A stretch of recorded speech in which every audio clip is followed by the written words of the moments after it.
Hoe is het met Lucas Agea? Ja, eigenlijk wel lekker. Onze laatste single heeft het goed gedaan en we zijn druk met een nieuwe bezig. En die komt ergens in oktober uit. Moet nog even een datum kiezen. Ja, want we hebben al een hele tijd niks meer van jullie gehoord, lijkt het. Ja, dat klopt. We hebben even een pauze ingelast om even op nieuwe ideeën weer te komen. Je bent 15 kilo kwijtgeraakt. Ja, ondertussen ben ik even op dieet gegaan. En, ja, dat is wel lekkerder zo. Hoe heb je dat gedaan? Nou, ik heb mijn eigen dieet altijd. En, gewoon met crackers, appelazijn en koolhydratenarm, zeg maar. Voor jou dan, Lucas? Die kilo's van jou, hoe gaat het daarmee? Ik heb een heel mooi figuur en wil ik nu zo houden. Nee, maar dan moet je allemaal nieuwe kleren kopen. Hè? Wat een werk. Nee, mensen kennen mij zo. En ik vind het wel prima. Ik doe het af en toe, doe ik er wel een klein beetje aan, dan schiet het een beetje door.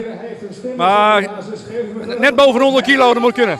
Je bent al bezig met nieuw werk. Binnenkort kunnen we dat verwachten. Wat gaat het worden?